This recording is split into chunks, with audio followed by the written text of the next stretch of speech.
vamos a referir a aquellos que están relacionados con la hipersensibilidad, con enfermedades autoinmunes, vamos a hablar del lupus eritematoso, etcétera. Son enfermedades que fundamentalmente están relacionadas y producidas por una alteración del sistema inmune. Puede ser que estén alterados los linfocitos T, puede ser que estén alterados los linfocitos B, etc. Entonces vamos a hacer un repaso de la fisiología del sistema inmunitario. Entonces, todo ser humano tiene una inmunidad natural o innata, es la que al momento del nacer ya tenemos algún medio de defensa, ¿no? Y resulta que esa inmunidad natural está integrada por células, ¿no? ¿Cuáles son las células? Todos venimos con nuestros neutrófilos, macrófagos, células NK, natural killer, las sustancias del complemento, las sustancias receptoras de la manosa, el N-formil, metionina, etcétera, ¿no? Como verán ustedes, son sustancias y además células que de alguna manera están relacionadas con esa inmunidad que hemos traído al momento de nacer, ¿no? Y seguramente que son células que tienen alguna memoria de lo sucedido con nuestros padres y bueno, nosotros estamos como preparados, ya venimos a este mundo con esa inmunidad, preparados para defendernos, ¿no? Entonces resulta que también existen sustancias receptoras homólogas de la Drosophila TOL10 con sus 10 variedades, ¿no? La lecitina y la PCR, que son, digamos, de alguna manera fuente de alguna manera de que tenemos una inmunidad o que hemos venido a este mundo con una inmunidad innata. Las vías, las células actúan de acuerdo a las sustancias, pero también se activan las vías de activación de factores de transcripción, NFKB, que estimula la producción de citocinas y otras sustancias microbiocidas, como el factor de necrosis tumoral alfa, lo hemos hablado en la clase de inflamación, la interleucina 1 y la interleucina 12. Luego tenemos también una inmunidad adaptativa, es decir, que ya hemos venido a este mundo y de pronto hemos agarrado una neumonía, hemos agarrado una diarrea, alguna infección que nos ha producido diarrea, y entonces se empieza ya a ejecutar otro tipo de inmunidad. ¿Cuál es la inmunidad adaptativa o adquirida? ¿También intervienen células? Sí. Los linfocitos, anticuerpos y otros productos como las citocinas, etc. Como verán ustedes, de alguna manera están ya apareciendo los anticuerpos, es decir, nosotros estamos empezando a formar anticuerpos y nuestros linfocitos están empezando a reconocer a estas sustancias de nuevo que están tomando contacto con nuestro sistema inmune. Un poco para resumir la respuesta inmunitaria, la inmunidad innata está constituida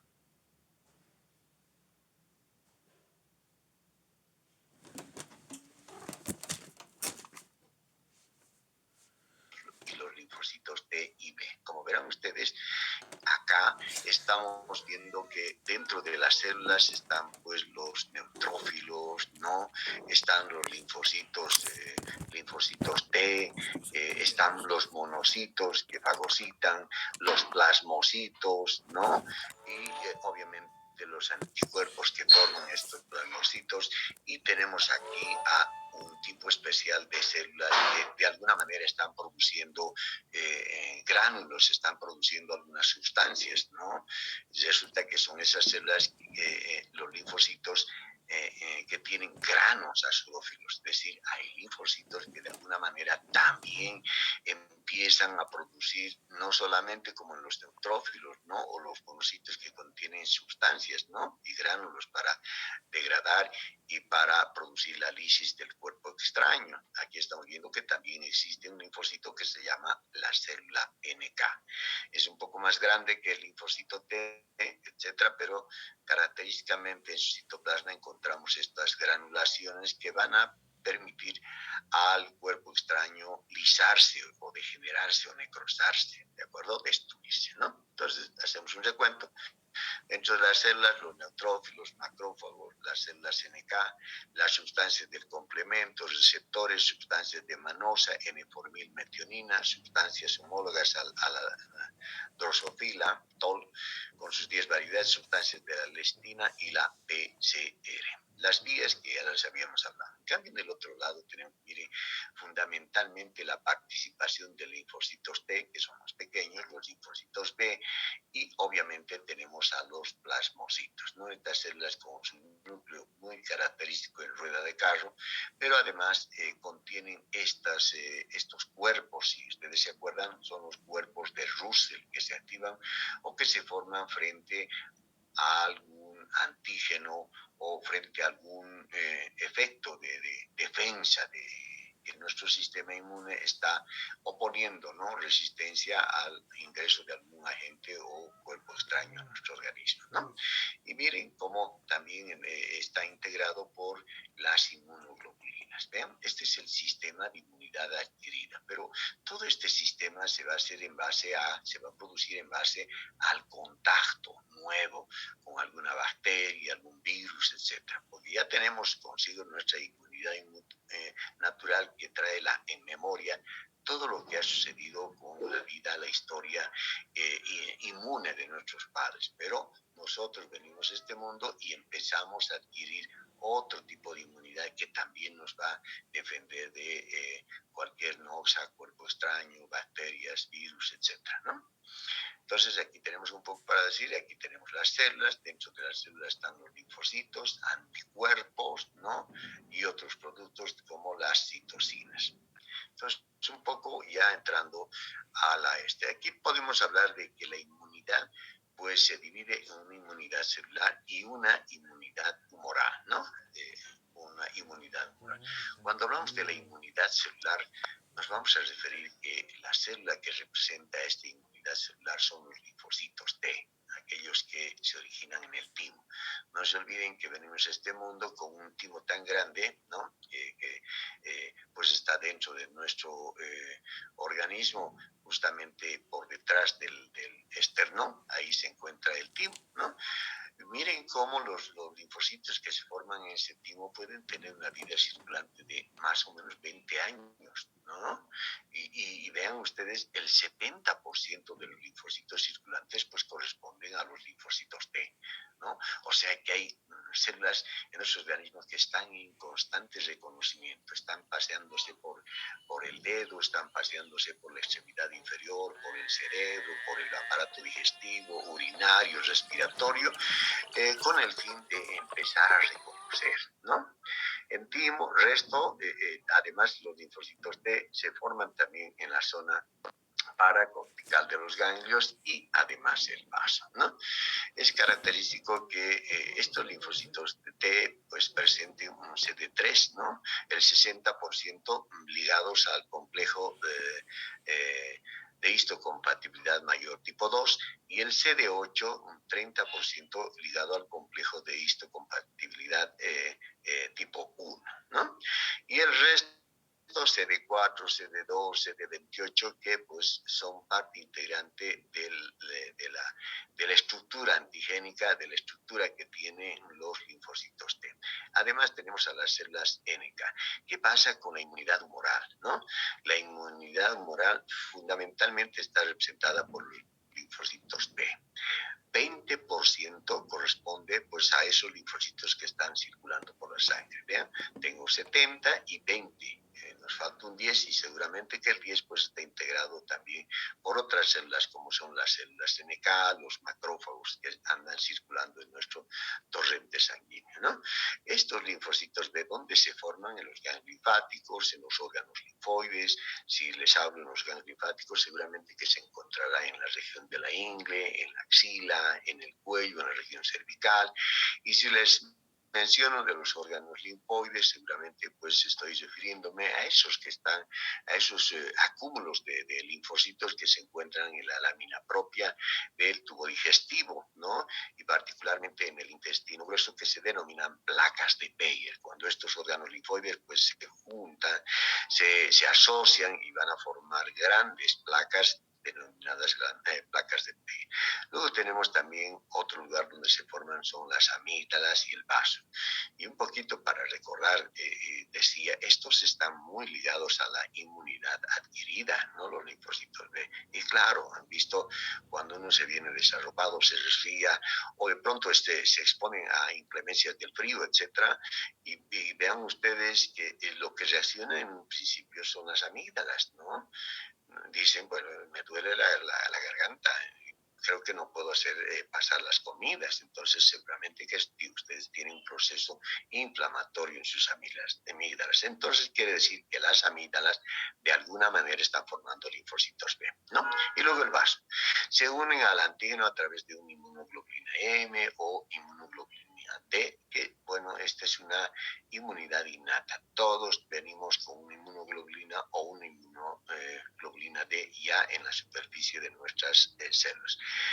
Y miren sus marcadores CD40, CD21, CD20, ¿no? Y por último tenemos a los macrófagos, ¿no? Miren, y los macrófagos están integrados por los monocitos, ¿no? Fundamentalmente, ¿no? Que van a tener una función muy importante en la fagocitosis y además en la presentación de cuerpos fagocitados a los linfocitos T, ¿no? ¿Ven? Entonces es un trabajo arduo que tiene el sistema inmune, pues todas las células cumplen un rol fundamental. Unas presentan antígenos, otras empiezan a reconocer, otras elaboran anticuerpos, otras se encargan en destruir a las células. Vean, todo esto corresponde precisamente a ese sistema que tenemos. Tenemos dos tipos de sistemas, ¿no? Inmunológicos. Un sistema que está integrado por la inmunidad celular, fundamentalmente el linfocito T, y la inmunidad humoral, fundamentalmente por el linfocito B y o las inmunoglobulinas que pueda producir este sistema de inmunidad, ¿no? Ven, aquí tengo también otros, un quinto grupo, los linfocitos T del timo, 70%, ¿no? Que corresponden al CD4, etcétera. Pero aquí van también integras las células dendríticas, ¿no? Las células dendríticas. ¿Y dónde se encuentran las células dendríticas? Las células dendríticas se encuentran pues en todo el organismo, ¿no? Constituyen una especie de barrera, ¿no? Una especie de barrera frente a cualquier estímulo, ¿no? O frente a la presencia de cualquier agente que haya ingresado a nuestro organismo, ¿no? Y no se olviden, ahí en la piel tenemos a las células de Langerhans, que son células dendríticas que tienen prolongaciones en su citoplasma que les permiten reconocer, ¿no? También tenemos a las células del sistema retículo endotelial que se encuentran en el vaso, en el hígado, etcétera, ¿no?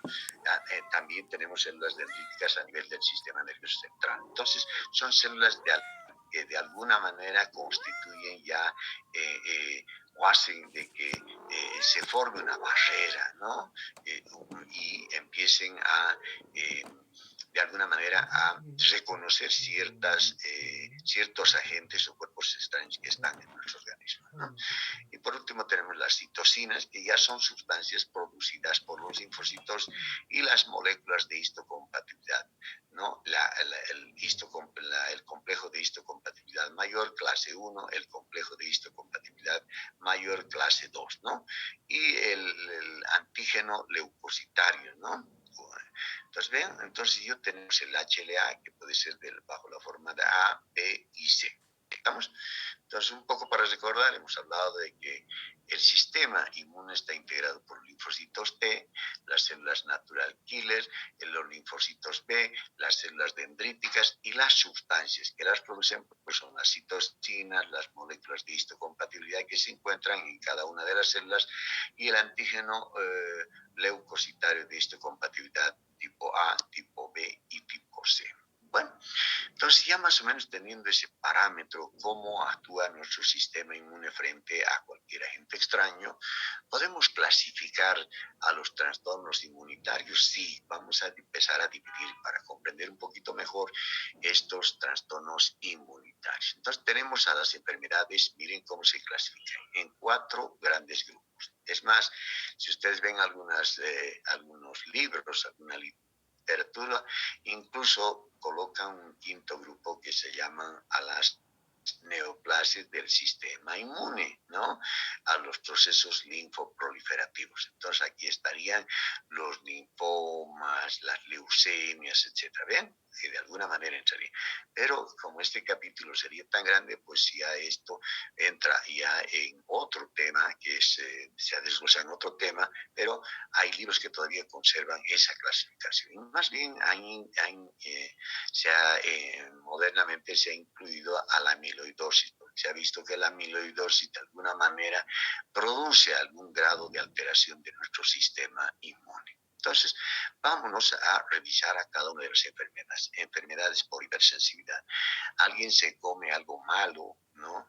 Se ha comido una sardina o de pronto se ha puesto una ropita nueva y bueno, tiene un picor, tiene un prurito en el cuello, tiene un prurito en la mano, tiene un prurito, quién sabe, en el cuero cabelludo.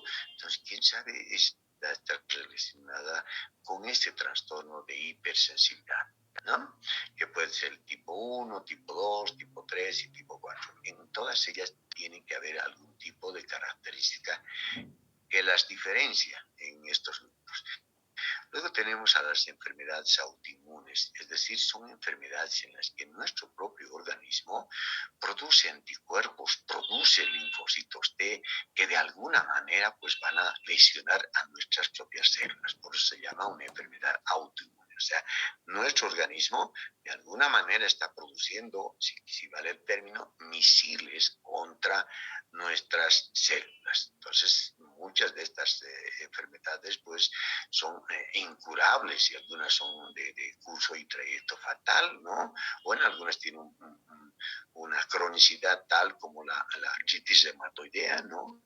Alguien dice, la artritis, tengo mis manitos, ya tengo como 20 años, se me están deformando, siempre tomo corticoides, siempre tomo analgésicos, antiinflamatorios y a pesar de eso no me curo.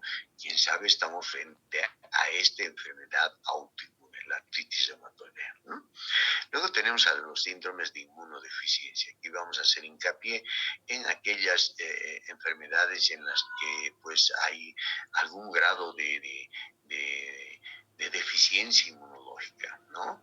Hay cuantos niños que tienen diarrea, tienen 3, 4, 5 meses o un año, 2 años y dicen, no sé qué pasa con mi hijo. Las madres muy afligidas dicen, no sé qué pasa con mi hijo, porque cada vez que sale a la calle, se come algo, tiene diarrea, no sé qué voy a hacer, ¿no? O hay gente que dicen, se me ha hecho una herida y yo no puedo infectarme, no puedo hacerme una herida en mi mano. ¿Por qué? Porque esta se me complica. ¿Quién sabe? Estamos hablando de algún grado de inmunodeficiencia que padece esa persona o ese niño, ¿no?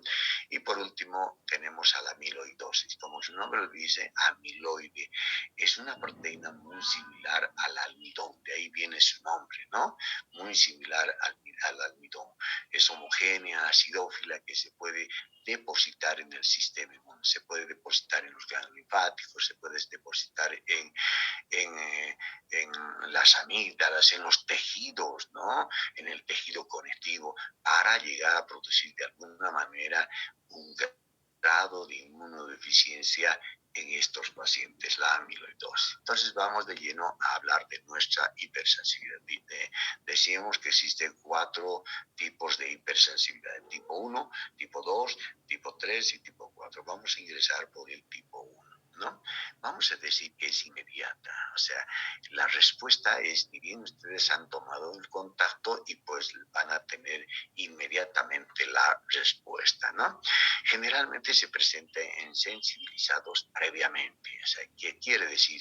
Que la persona ya ha tomado contacto meses, años o qué sé yo, ¿no?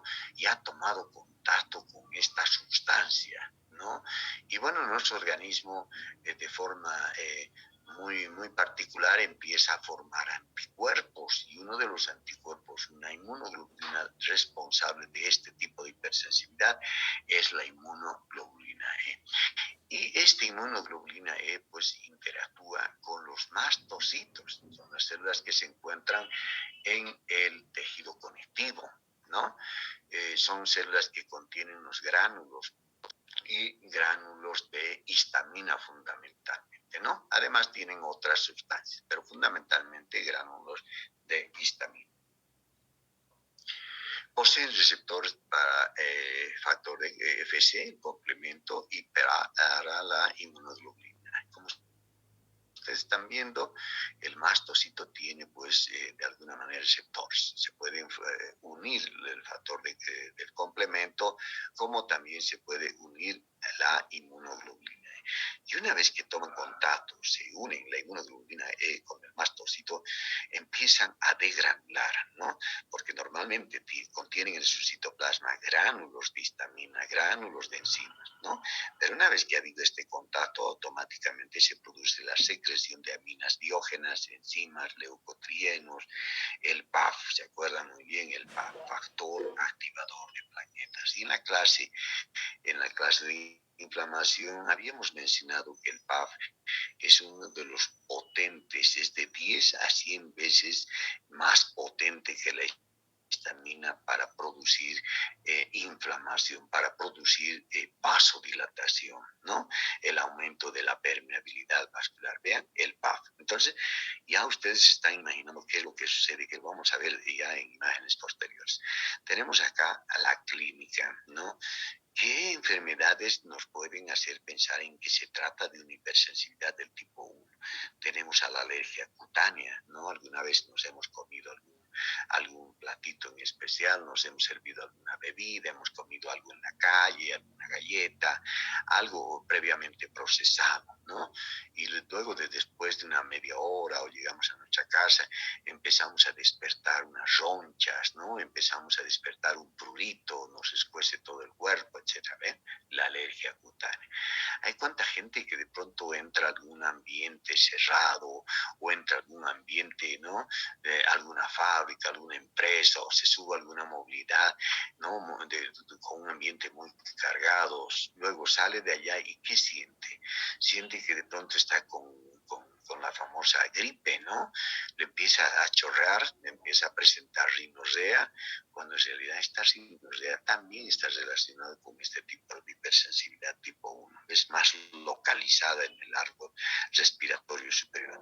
La inyección conjuntival, ¿cuántos de nosotros nos quedamos ahí dormidos, qué sé yo, tratando de ver algún programa en la televisión, tratando de ver el celular, y luego al día siguiente despertamos con nuestros ojos, por decirles, enrojecidos, con una conjuntiva enrojecida? Miren, también está relacionado con la hipersensibilidad del tipo 1. El asma bronquial es una de las enfermedades muy reconocida y pues emparentada con este tipo de hipersensibilidad del tipo 1. Las gastroenteritis alérgicas, ¿no? Hay cuánta gente que dice, ¿sabe que yo he consumido qué cosa? Avena, cuáquer, o mi niño ha consumido cuáquer, ha consumido avena, o nos hemos comido este platito en especial y de pronto hay la diarrea, ¿eh? Una gastroenteritis alérgica, hipersensibilidad también. Y por último, el shock anafiláctico, del que yo tengo que, de alguna manera, contarles lo sucedió con mi persona, que es interesante y ustedes van a aprender mejor con esta narración que les voy a dar. No, tenemos una forma, las formas de hipersensibilidad, una forma local que viene a representar a la roncha, ¿no? Una local, es decir, ustedes se han puesto un aretito, se han puesto un perfume o se han colocado alguna loción en el cuellito y después de unos 5 o 10 minutos empiezan a desarrollar unas ronchas o un prurito en el lugar. Entonces están ya viviendo este tipo de hipersensibilidad del tipo 1, que es la localizada. Y la sistémica, pues ya que está representada o emparentada con la anafilaxis, es decir, y hay manifestación, hay compromiso no solamente de la piel, sino hay compromiso de el árbol respiratorio, ¿no? De todo el sistema vascular, ¿no? Del sistema nervioso central, de los riñones, etcétera. Y esto se denomina anafilaxia. Entonces vamos acá un poquito ya para entender. Miren, yo tengo una latita de sardina, que es que frecuentemente mucha gente narra y dice, no puedo comer las sardinas, he comido una sardina, hemos ido de viaje, y pues me he levantado unas ronchas en el cuerpo, ¿no? O hay gente que dice, no puedo estar en sitios donde hay mucha contaminación. contaminación ambiental, ¿no? La otra vez me he ido a una fiesta y pues había un grupo muy interesante, pero han empezado a repartir o a eliminar un polvo, ¿no? En forma de humo, ¿no? Miren, y de pronto han salido de allá con tos, han salido con gripa, etcétera. Entonces, ven, de alguna manera también la contaminación del medio ambiente pues está induciendo a que tengamos alguna respuesta denominada de hipersensibilidad tipo 1, ¿no? Hay cuánta gente, yo veía el hecho de que mucha gente pues hay ciertas personas que, pues no pueden pegarle una olfateada a una rosa, no pueden pegarle una olfateada o vivir en un jardín, porque el polen de las flores también puede desarrollarnos hacer que desarrolle en nuestro organismo un tipo de hipersensibilidad tipo 1. ¿Ven?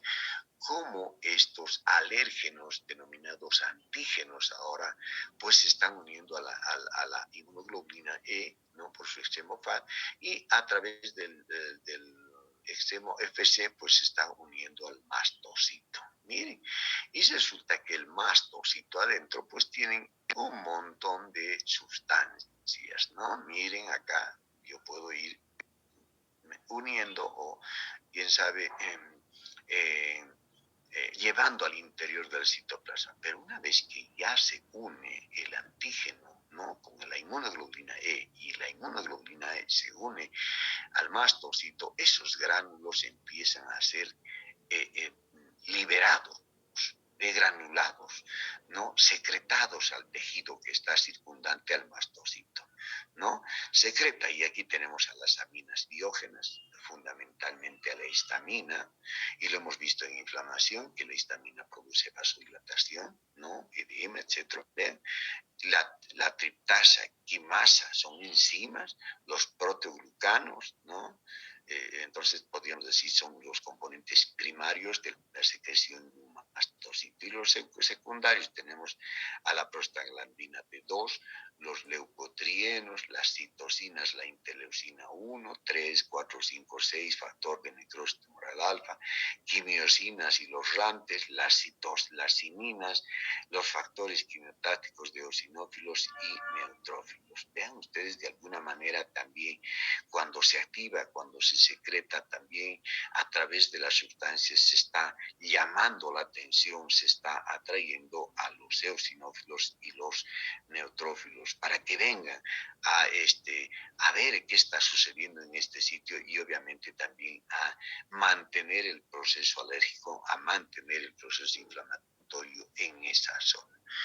Al final yo puedo decir que persigue el mastocito liberando estas sustancias. Lamentablemente aumenta la secreción bronquial, aumenta los fluidos a nivel gastrointestinal, ¿no? Vean ustedes, todo esto está produciendo la degranulación de los mastocitos. Pero el mastocito también se puede activar por otras sustancias de forma directa sin la participación de la inmunoglobulina E. Miren, por el complemento C3 ha activado, el complemento C5 ha activado, que son fundamentales para entender el proceso del asma, ¿no? La luz solar, hay cuánta gente que dice no puedo estar al sol, ¿no?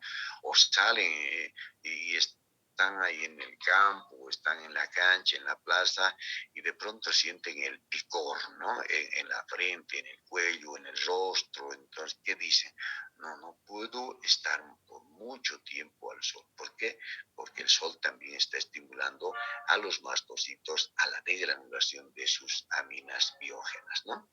El calor, hay cuánta gente que no puede estar, no puede entrar a un horno, ¿no?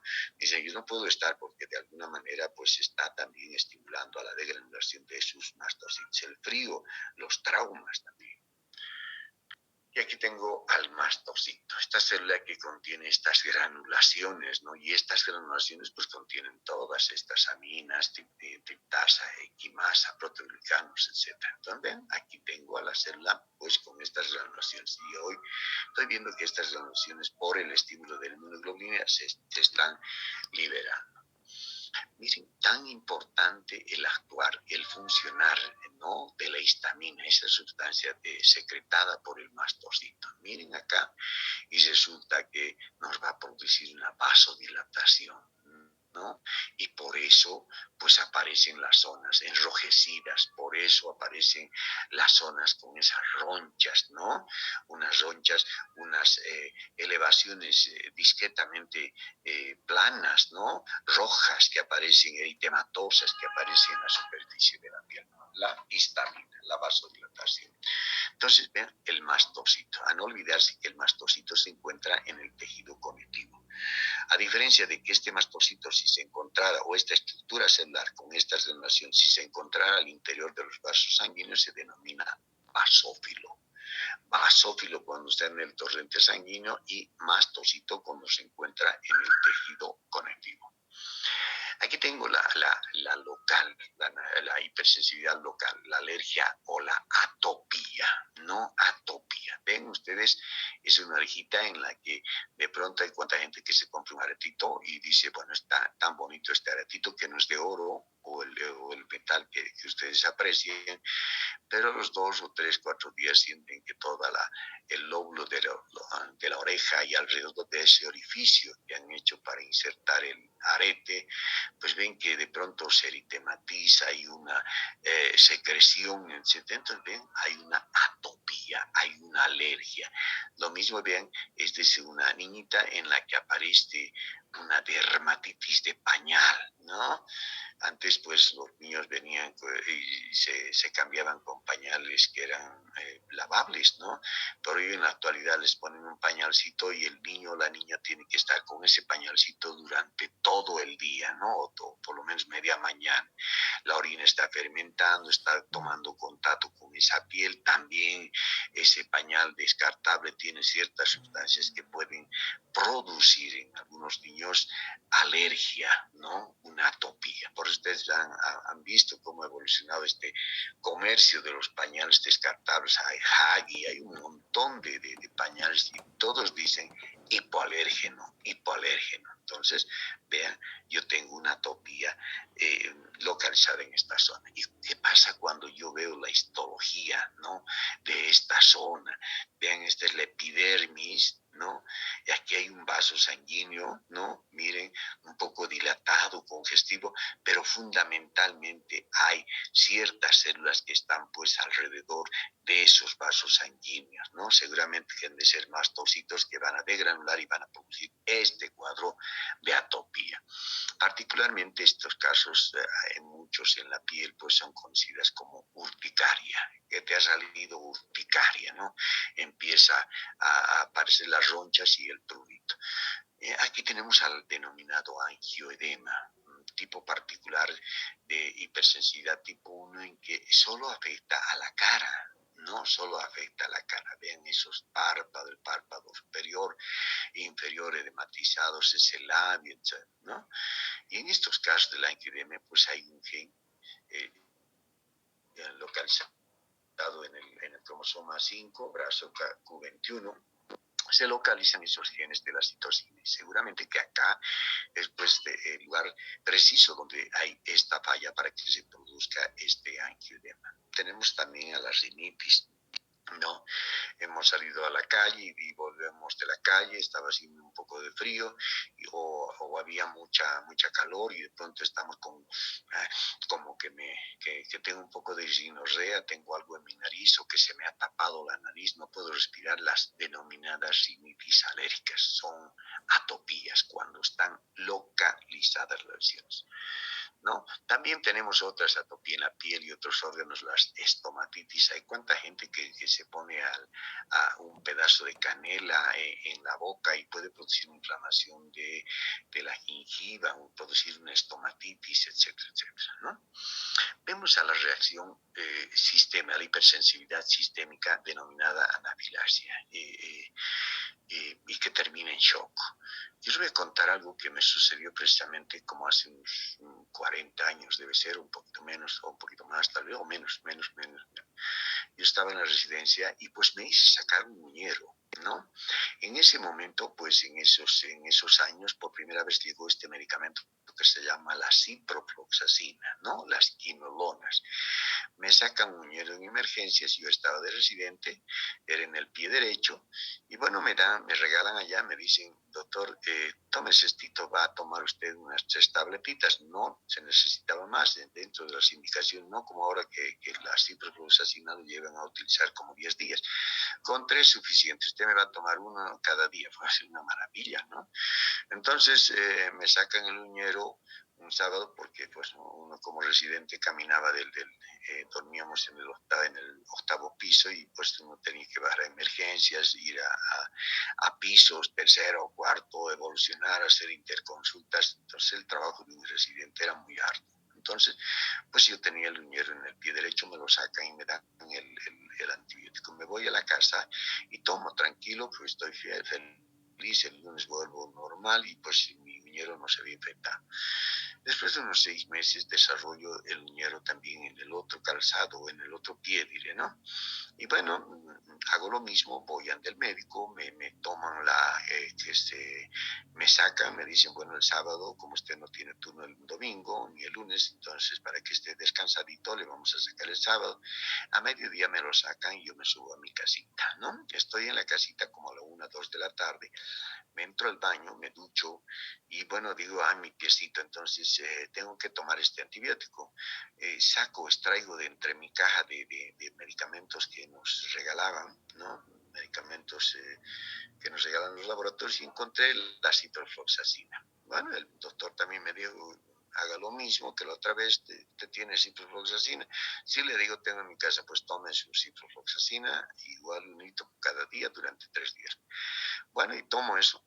Pero ¿qué siento a los 2 minutos? Siento como que la palma de mis manos pues me escocía, como aquello que sentimos nosotros cuando de pronto decimos voy a tener dinerito, voy a agarrar dinerito, que mis manos van a ser pues beneficiados en unas próximas horas o días con la presencia de dinerito entre mis manos. Entonces empezó un prurito en mis manos, luego en mi cuero cabelludo, en mi cuello, en mi dorso, y era el escozor, pero a la vez sentía que me empezaba a calentar el cuerpecito.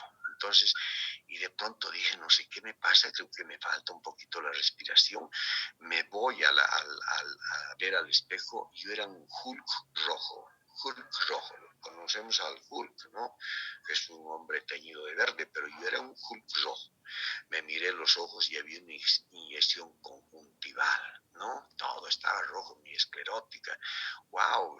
Y, y de pronto sentí que me faltaba aire, sentí que había una flema que me salía o que no me permitía respirar, que me bloqueaba, que me obstruía.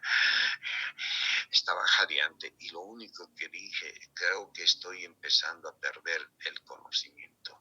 Entonces, como estaba ahí en el vidrio de mi baño, en el espejo de mi baño, entonces lo único que hice, me incliné para tomar agua del grifo del lavamanos, ¿no? Empecé a llenar mi estómago y venía a la mente que hay que evacuar el producto. Y dije, debe ser el medicamento y tuve que evacuar el producto, ¿no? Me tomaba por cantidad, pero sentía que me faltaba el aire, sentía que me estaba desmayando y lo único que hice es buscar de entre mis medicamentos un corticoide, ¿no? Un corticoide, la dexametasona. Cargué la ampolla, estaba a punto de desmayar y pues me la pegué en la nalga, ¿no? Me autoinyecté la ampollita de la dexametasona. Y casi a los 9 segundos empecé a sentir un alivio, empecé a sentir que mi piel ya estaba un poco descansando de ese ardor, de ese eritema, de ese prurito. Sentía que mi pensamiento ya volvía a ser más claro. Y bueno, otra vez hice también lo mismo, volver a enjuagar, llenar mi pancita y procurar el vómito, etcétera, tratar de evacuar el contenido del medicamento. Y nuevamente me arrimé a la cajita de medicamentos, busco otro por segundo corticoide y encuentro a la betametasona, ¿no? También la pongo, la cargo en una jeringuita y me la pongo igual en la misma nalga, ¿no? Y bueno, ya empecé a sentir mejoría y salvé, ¿no? Miren ustedes, ¿qué tal hubiera sido si hubiera consumido una tableta, dos tabletas, hubiera estado en la calle, o hubiera estado en un lugar donde no tenía el medicamento? Si yo, quién sabe, no contaba este cuento, ¿no? Porque yo estaba empezando a padecer una anafilaxia. Había vasodilatación, sí, mi piel ardía, ¿no?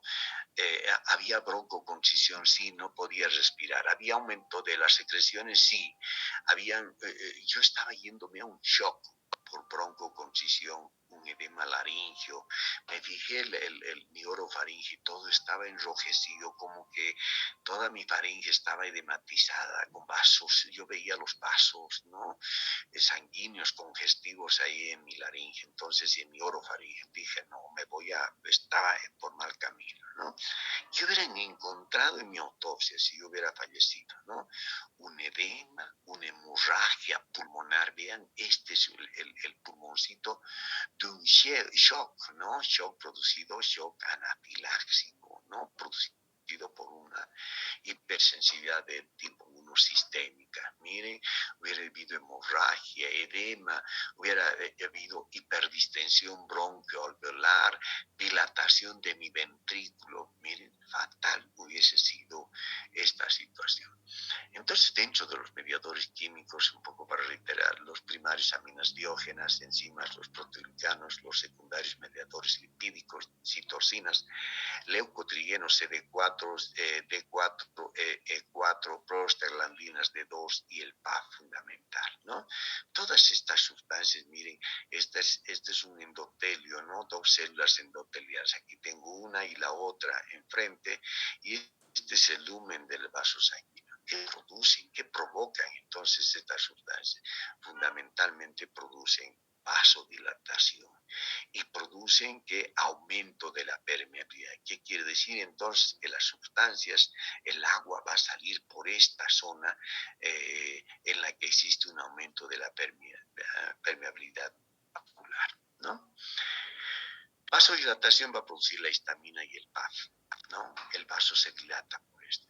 Hay un incremento de la permeabilidad, el PAF, los leucotrienos, las proteasas neutras activas, el complemento, las ciminas, las prostaglandinas B2, el espasmo muscular, ¿no? La broncoconstricción, los leucotrienos, la histamina, las prostaglandinas, el PAP, la infiltración celular, citocinas, el factor de necrosis tumoral alfa, los leucotrienos B4, los factores quimiotácticos de eosinófilos y neutrófilos, ¿no?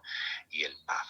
Por eso es importante que siempre ustedes en el consultorio pues tengan a mano fundamentalmente un maletín cargadito de esos medicamentos para prevenir este shock anafiláctico, que contenga unas jeringuillas y contenga fundamentalmente dos ampollas en la casa que la pueden tener, que siempre hay que echar de mano, ¿no? Nadie está libre de sufrir este shock anafiláctico, ¿no? Tener una ampolla de dexametasona, dos ampollas de dexametasona, una ampolla de betametasona, dos ampollas de betametasona, que han salvado prácticamente mi vida en ese momento tan fatídico después de la ingesta por segunda vez de las quinolonas. Es decir, en la primera toma, en el hierro derecho, yo me había sensibilizado. Y en la segunda toma, pues ya no en mi organismo empezó a reaccionar, a producir este tipo de hipersensibilidad. A Dios gracias que yo tenía en mi caja las ampollas que me salvaron la vida. Hablamos de la hipersensibilidad del tipo 2, también denominada citotóxica. Y me preguntarán, doctor, ¿qué inmunoglobulinas intervienen? ¿Será la inmunoglobulina E? No, la inmunoglobulina E solo para la hipersensibilidad del tipo 1. En cambio acá ya están funcionando o activándose la inmunoglobulina G o la inmunoglobulina M. Miren, este es mediata. Quiere decir que no se produce casi a los bebés minutos como vimos en la hipersensibilidad del tipo 1, se puede producir en las horas restantes, ¿no? Unos 40, 50 minutos u horas restantes, ¿no? O pasados después de la toma de contacto con alguna sustancia o cuerpo extraño, ¿no? Se produce una obsonización, o sea, el agente o cuerpo extraño tiene que ser reconocido y tomar contacto con el monocito, ¿no? Luego tiene que ser fagocitado, ¿no? Mediada por complemento y el receptor FC, mediada por anticuerpos, que puede existir una disfunción en estos anticuerpos, pero vean ustedes, aquí estoy tomando en cuenta monocitos, ¿no? Y la inmunoglobulina G, que está en la superficie del monocito, que hace pues, que reconozca y pueda adherirse al cuerpo extraño. Hay la presencia, la participación del complemento y receptores y además la participación de anticuerpos.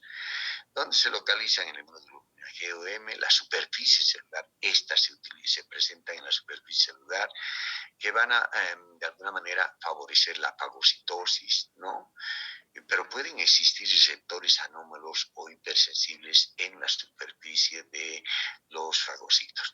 La clínica, miren, la eritroblastosis fetal, reacciones transfusionales, la anemia hemolítica, la glomerulonefritis, los rechazos vasculares, la miastenia grave, el pemfigo vulgaris, la enfermedad de Graves Basedow. Estas son algunas de las enfermedades que pertenecen a la hipersensibilidad del tipo 1. De formas de actuar de esta citotóxica. ¿Por qué decimos citotóxica? ¿Por qué? Porque el anticuerpo, la inmunoglobulina, sea la M o la G, se va a adherir a la superficie de la célula y al adherirse va a activar al C3b, al factor de complemento. ¿Para qué? Va a hacer de que esta célula se exponga a la actividad fagocítica de los mononucleares, de los monocitos. Miren cómo esta célula activada por este primer mecanismo, la inmunoglobulina G o M, se une al antígeno, y en este caso al C3b, que se encuentra en la superficie. Esta a su vez estimula al FC, ¿no? Y automáticamente el monocito empieza a fagocitar a esa célula afectada con esta alteración. ¿Estamos? Entonces esta célula va a ser destruida. De aquí viene el nombre de citotóxica, ¿no? Cuando uno se mete con alguna persona, dice, esta persona es tóxica, es una persona que es capaz de hacernos daño. ¿Ve? Entonces lo mismo, este tipo de hipersensibilidad.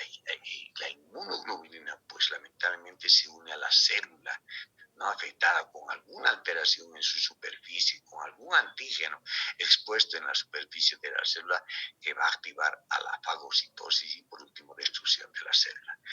La segunda vía es, miren, cómo los anticuerpos, ¿no? Estos anticuerpos se depositan en la matriz, ¿no?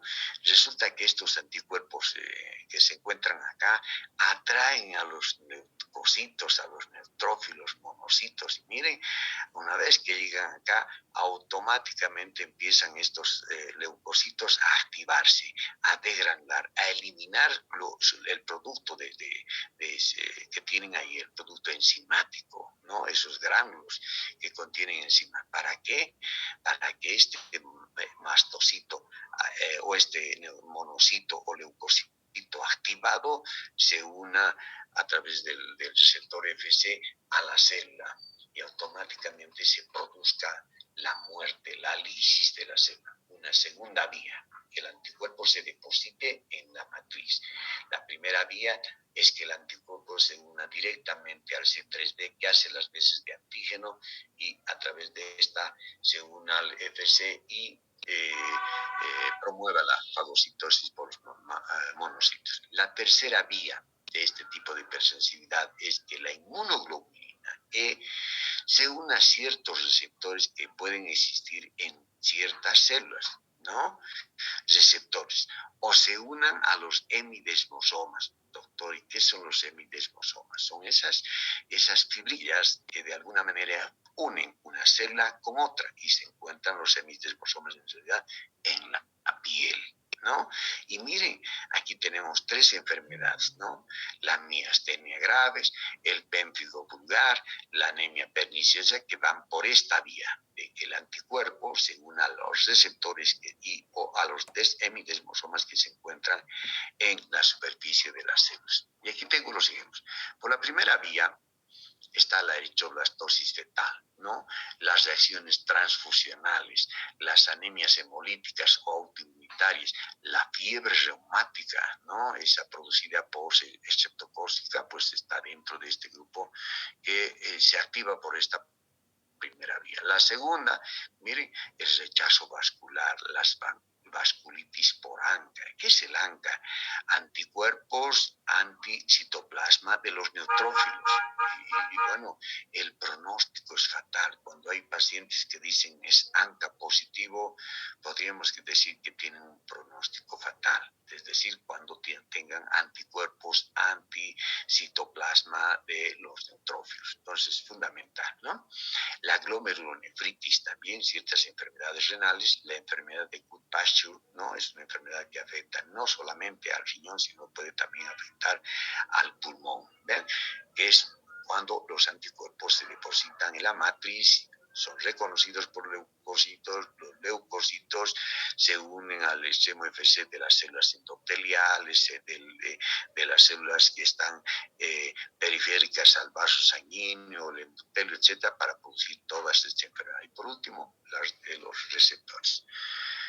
Aquí tengo un poco las enfermedades, ¿no? Opsonización, fagocitosis por FC, mediada el complejo citotóxico, mediado por la dependiente de anticuerpos, la inflamación mediada por complejos receptores. Aquí tengo la miastenia gravis, que ustedes saben, y aquí hay receptores, entonces resulta que los anticuerpos actúan sobre estos receptores, ¿no? En la placa neuromotora, bloqueando la recepción de acetilcolina, etcétera, que son neurotransmisores, ¿no? El pénfigo, ¿no? El pénfigo, les decía, cuando normalmente en la piel tenemos hemidesmosomas, ¿no? Que unen una célula con otra, pero lamentablemente como estos anticuerpos se unen a esta zona, empiezan a lisar los hemidesmosomas, la piel se abre y forma ampollas en la superficie. Eso es el pénfigo vulgar. Y por último tenemos la enfermedad de Graves fase 2, donde hay un problema en la tiroides, ¿no? La tiroides se empieza a producir normalmente debe de recibir impulsos de la TSH, hormona elaborada por la hipófisis, pero en este caso hay ciertas sustancias que están cumpliendo el rol de la TSH, sin haberse originado en la hipófisis, pues estimulan a la glándula tiroidea, produciendo, aumentando e incrementando la secreción de hormonas tiroideas T3, T4, y por resultado tenemos la enfermedad de Graves fase 2.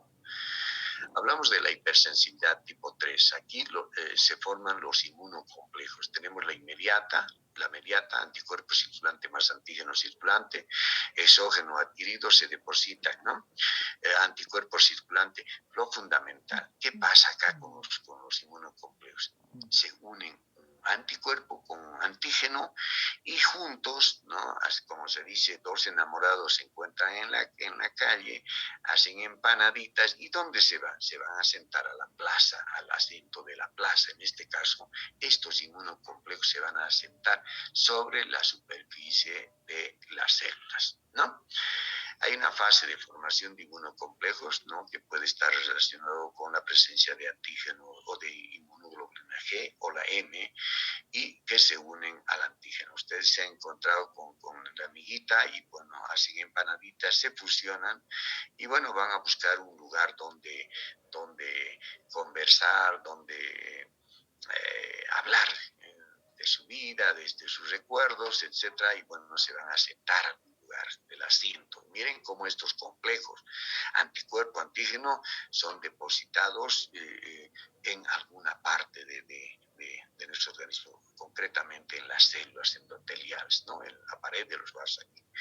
Y aquí, una vez que están en ese sitio sentaditos, van a producir una inflamación, seguramente que se van a echar, seguramente que van a comer algo, van a dejar las cáscaras, van a dejar, qué sé yo, los envoltorios de los dulces, etcétera. Y miren, acá estos complejos inmunoanticuerpos y más más el antígeno van a producir inflamación en la zona por esos depósitos de anticuerpo antígeno. Atraen el complemento, pues hay un proceso de inflamación. La localización generalmente en la superficie celular y la inflamación con necrosis fibrinoide, fundamental en este tipo de hipersensibilidad, ¿no? La clínica de enfermedad del suero, tenemos estas enfermedades, la enfermedad del suero agudo generalizada, la reacción de Artus, que es localizada, otras las glomerulonefritis post-receptocócica, el lupus eritematoso sistémico, la artritis reactiva post-infección de Yersinia. Entonces, un poco para resumir, ¿no? Estos cuadritos que se los hago, pues son con ese tipo, ¿no? De alguna manera, para que ustedes tengan una idea de qué es lo que está sucediendo. El antígeno anticuerpo, ese complejo se deposita sobre la célula endotelial. Mire, ojo, han tomado contacto y 4 a 10 horas empiezan a producirse recién las reacciones, ¿no? Después de la inyección, venoclisis, puede suero equino, etcétera, etcétera, ¿no? Antes no había un paciente que tenía una infección grave, pues recibía suero equino, más o menos por el año 1900, pues los pacientes recibían suero equino, ¿no? Y este suero equino, pues se fusionaba, este antígeno se fusionaba con un anticuerpo de ese organismo que ha recibido ese suero y pues se depositaba pues, sobre la superficie del endotelio. Mire, no hace mucho tiempo, hace unos 7 u 8 años, había el multiamín. En la actualidad también existe el Jaimacel. El multiamín tiene aminoácidos, ¿no? Y hace como unos 15 años yo pues colocaba algunos multiamines, algunos recetados los sueritos de multiamín a algunos pacientes. ¿Y qué pasaba? Y se le colocaba el medicamento, bueno, excelente por primera vez, la segunda vez ya venía y pues querían un suerito. Yo en la clínica les decía, bueno, que les den multiamín porque tenía aminas, podía mejorar su metabolismo, aumentar las proteínas, etcétera. Pero resulta que después de una segunda o tercera aplicación, la enfermera me decía, doctor, ¿está haciendo reacción? Sí, y yo acudía a la cama y me decía, resulta que me está escociendo mi cuerpo, doctor, no sé, siento calor en mis axilas, siento... Entonces dije, algo está pasando, ¿no? Y miren, seguramente que yo no comprobé de este producto, no fue el único, porque después de unos meses, después que advertí esta reacción, se suspendió este multiamín. Pueden ver tal vez en los anales de laboratorio, se suspendió la producción. Creo que unos 3 o 4 meses, no me acuerdo cuánto, porque ya no queríamos recetar nosotros en la clínica más a nadie multiamín. Y pues volvió ya con un nuevo envase, con una nueva presentación. Después de unos años yo vi otra vez en la farmacia que nuevamente estaba circulando el multiamín.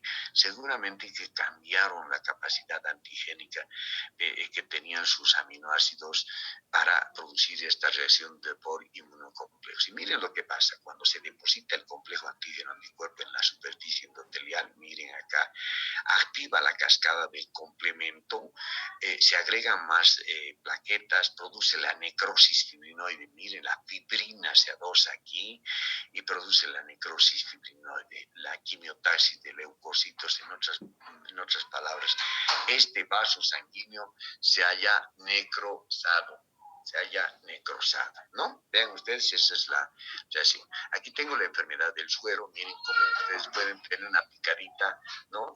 Como si fuera una picada de pulga, pero en todo el miembro, miren, hay una vasculitis, ¿no? La reacción de Artus, bueno, la enfermedad del suero es cuando ustedes han recibido el producto por el suero, y miren cómo la lesión se hace diseminada en todo el cuerpo, ¿no? En cambio, la reacción de Artus es cuando ustedes han recibido una inyección intradérmica o intramuscular y la reacción solo se va a producir ahí en la nalga o en la región donde han recibido el medicamento por vía intradérmica, ¿no? En ambos casos se va a producir una vasculitis necrotizante. En el caso de la reacción de Artus, una vasculitis intradérmica. Aparece a 4 o 10 horas post inyección. Miren lo que se produce.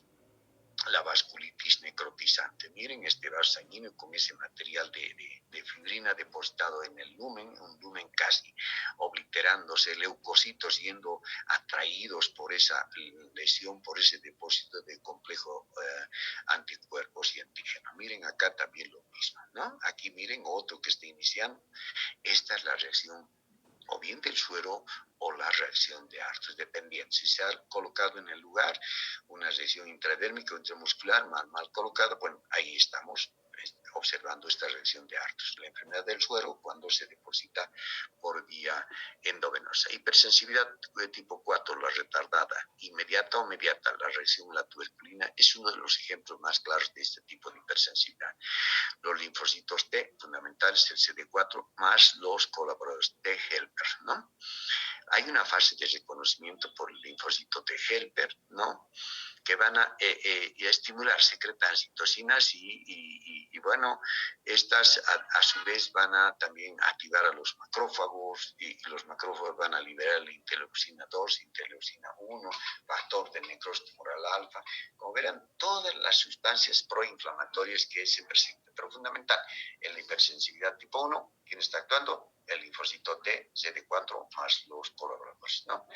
La localización en superficie celular, que puede ser el complejo de histocompatibilidad mayor, clase 1 o clase 2, ¿no? Hay una inflamación crónica en la lesión. Generalmente las hipersensibilidades de tipo 4 son relacionadas con inflamaciones crónicas. En la clínica, ¿dónde podemos ver en qué cuadros clínicos podemos ver? En la reacción a la tuberculina, la dermatitis de contacto, la dermatitis con rechazo a bacterias, parásitos, hongos, etc. Aquí tengo un poquito para que entendamos mejor un esquema, ¿no? La célula afectada, que puede ser cualquier célula que tenga una superficie antigénica tal, ¿no? Que tenga bacterias esta célula o que las bacterias se hayan ligado a la célula o parásitos u hongos que presenten esta superficie antigénica. Y miren, aquí los que responden son los linfocitos helper tipo 1, los linfocitos T activados, el CD4 y el CD8, ¿no? Vamos a ver en qué entidades actúan el CD8. El complejo de histocompatibilidad mayor, tipo 1 y tipo 2, el leucocito con el antígeno de histocompatibilidad leucocitaria, ligados generalmente o presentes en el cromosoma 6. Aquí tengo el tipo 4, hipersensibilidad retardada, ¿no? Citotoxicidad, no se me olviden, mediada por el linfocito T, la célula T. Y vean, yo tengo el grano tuberculoso, vean la tuberculosis, vean estas células con estas células gigantes multiplicadas tipo Langhans, no se me olvide, la necrosis de calcificación y fundamentalmente los linfocitos. Pero miren, estos linfocitos son del tipo CD4 que se fusionan generalmente con el complejo de histocompatibilidad clase 2. La tuberculosis pertenece a este tipo de reacción. No se me olviden, tuberculosis. También vemos otra, miren, citotoxicidad mediada por células T, el CD8, el complejo de histocompatibilidad mayor, clase 1. Miren, y aquí tenemos a la tiroiditis, son folículos tiroideos, pero miren, estos folículos tiroideos están siendo reemplazados por esta gran cantidad de linfocitos. Entonces, los linfocitos que están en la tiroiditis de Hashimoto, están en la tiroiditis linfocitaria, ¿no? Pues son del CD8 unidos al complejo de histocompatibilidad clase. Rechazo a trasplantes. Es fundamental entender también el rechazo a trasplante, que en el rechazo a trasplante ya no son solamente los linfocitos T los que median esta respuesta, ¿no? No son solamente los linfocitos T, sino también hay una mediación por anticuerpos, o sea, ya es mediada por células T y mediada por anticuerpos.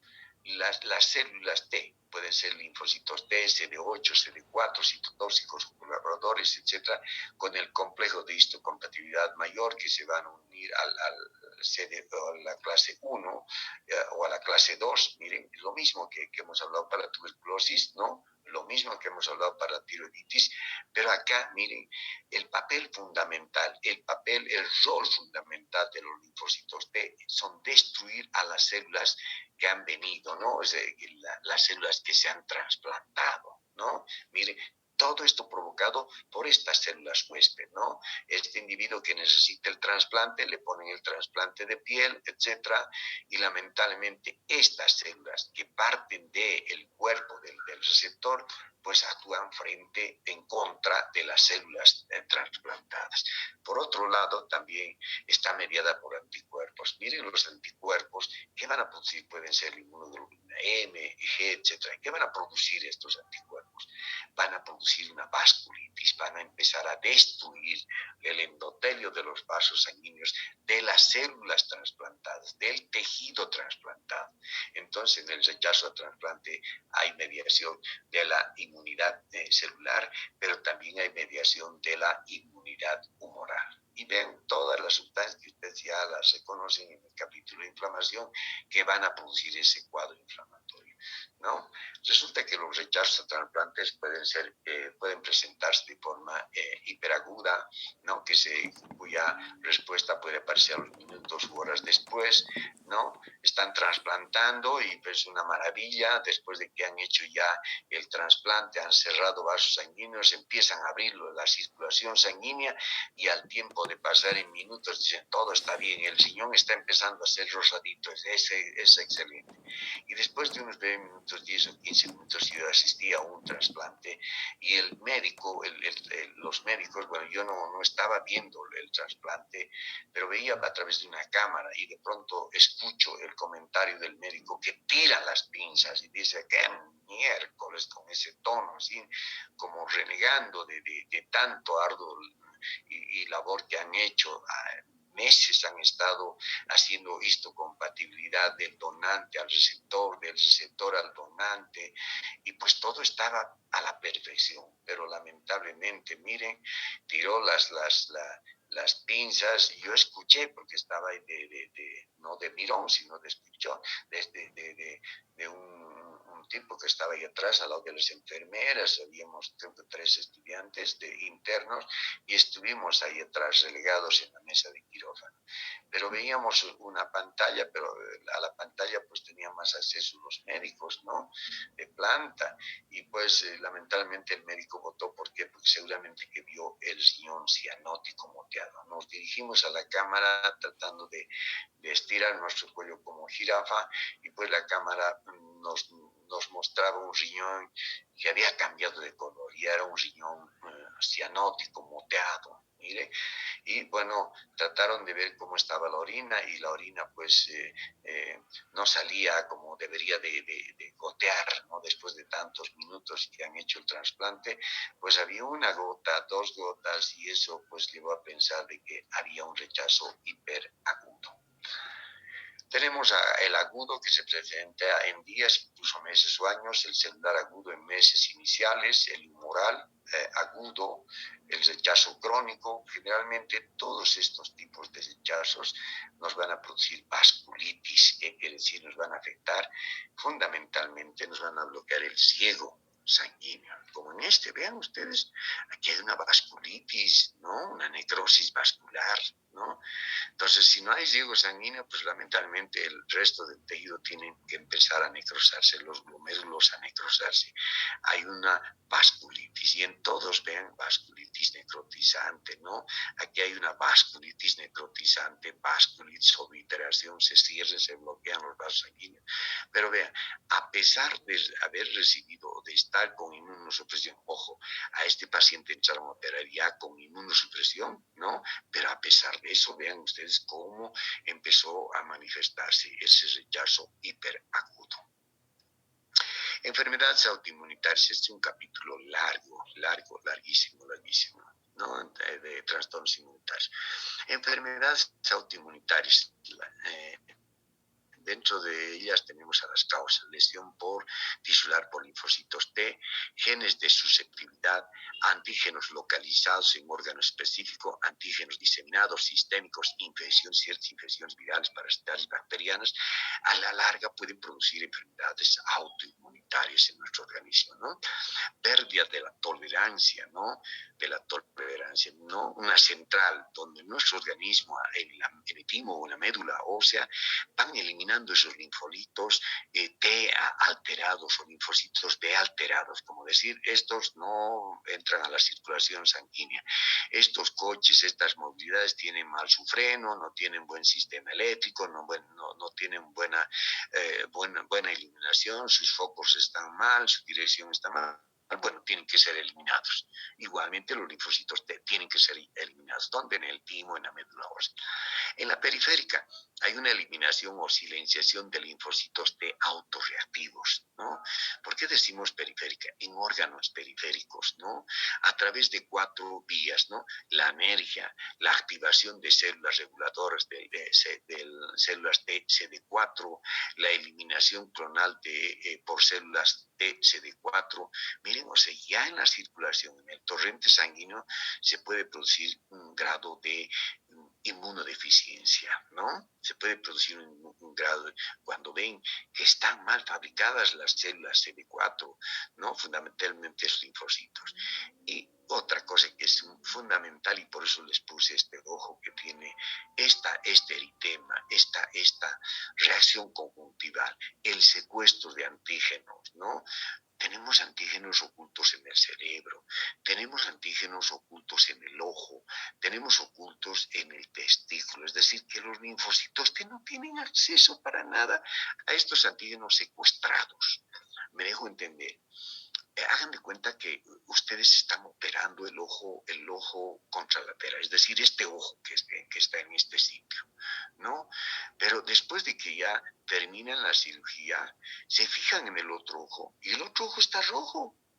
Pues como que si el cirujano, el oftalmólogo, se hubiera apoyado en este ojo para operar el otro, cuando en realidad lo único que se ha hecho es remover antígenos que sí tienen ese ojo, que se encuentran en la esclerótica, que se encuentran en la córnea, que se encuentran en el humor vítreo, que se encuentran, pero a los cuales no tiene acceso los linfocitos de CD4.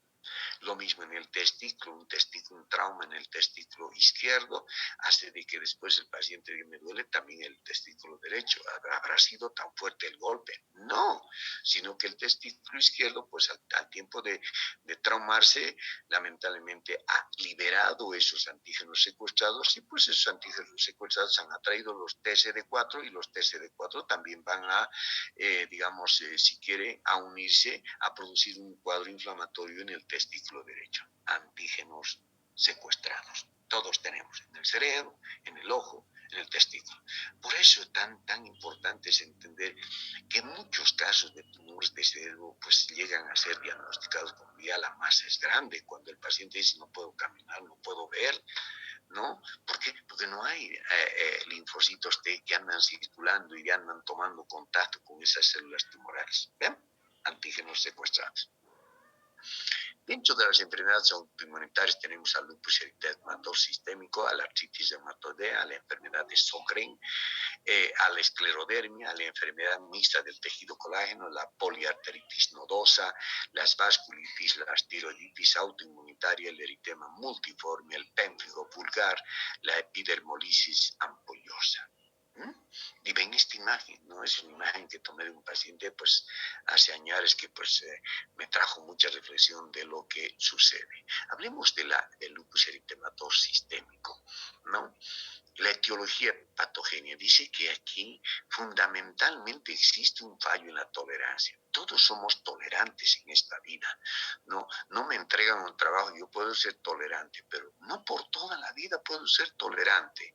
Entonces tiene que fallar esa tolerancia en mí para que yo de pronto diga: no me entregaron el trabajo, tienen 0 en el trabajo. Miren, yo soy tolerante y todos somos tolerantes, ¿no? Ustedes están con su parejita y de pronto el tipo llega 15 minutos después, ustedes se congelándose ahí en la plaza, en la esquina, pues, ¿y a qué hora llega este Gil? ¿De acuerdo? Esta persona, ¿qué hacemos, no? Entonces son tolerantes, ¿no? Pero quién sabe, esa tolerancia ya puede alterarse en esta enfermedad, ¿no? De pronto no llega el chico, pues, ven su reloj, 30 segundos, un minuto, me voy, y lo dejan parado, ¿no? Llegue y después el tipo viene, pues, que por favor, perdóname, pero mire, ha habido un fallo en esa tolerancia. Y el lupus eritematoso, pues es una de las enfermedades en las que existe este fallo en la tolerancia. Mire, tanto así que en nuestro organismo, en el organismo de la persona, se forman anticuerpos contra el ANA, ¿no? Anticuerpos ANA, anticuerpos antinucleares, ¿no? Mire, y dentro de estos ANA están anticuerpos anti-DNA, o ante esa sustancia fundamental de nuestra cromatina, de nuestros núcleos, anticuerpos contra histonas, la proteína fundamental, la proteína de sostén de la cromatina, anticuerpos contra proteínas no histonas ligadas a ARN, anticuerpos antígenos nucleolares. Miren, 4 variantes de anticuerpos que están presentes en este lupus eritematoso. ¿Cómo vamos a llegar a diagnosticar? Me han dicho que mi carita, que esto, y me han dicho que sea lupus eritematoso. Y te han hecho el anti-ANA, anti-DNA, sí me han hecho, pero ha salido negativo. Histonas, me ha salido negativo. Contra proteínas no histonas, me ha salido negativo. Antígeno a nucleolares, me ha salido negativo. Entonces, probablemente no sea. Esperemos. Quién sabe, volvamos a repetir dentro de unos 2 meses o 3 meses otra vez el examen para ver si no existen estos anticuerpos. Si existe, podemos decir que están frente a un lupus eritematoso sistémico, localizado, etcétera, o discoide, veamos, ¿no? Esto es lo que en laboratorio se observa, ¿no? Son tinciones de inmunofluorescencia, ¿no? Que se hacen en las células, puede ser las células del epitelio, puede ser las células del epitelio renal, de un glomérulo renal, ¿no? Y puede ser que toda la célula de forma difusa se tiña con esa inmunofluorescencia, ¿no? Puede ser que tenga una tinción de patrón punteado, solo puntitos en toda la célula. Puede ser que solo se tiña de la célula el núcleo, ¿no? O solo el núcleo. Puede ser que existe una tinción en anillo o periférica, solo la parte periférica, pero son tinciones especiales de inmunofluorescencia, estudios de inmunofluorescencia, pues que se hacen para llegar a determinar si tiene o no un lupus eritematoso en ese tejido que estamos estudiando, en esa biopsia que estamos estudiando. Mire, hablando de la etiología, es genética, existe un riesgo familiar del 20%, por eso hay gente que dice, mi mamá tuvo lupus eritematoso sistémico, doctor, y yo puedo tener, estamos dentro de ese rango del 20%. Puede ser que un 20% esté cercano o quién sabe un 80% no los tenga, ¿no? Gemelos monocigóticos menor al 20%, gemelos disigóticos de 1 al 3%. Ojo, estamos viendo entonces qué pasa. Hay cuántas personas que son gemelos monocigóticos y no manifiestan la enfermedad a pesar de tener un anti-DNA positivo. ¿Por qué?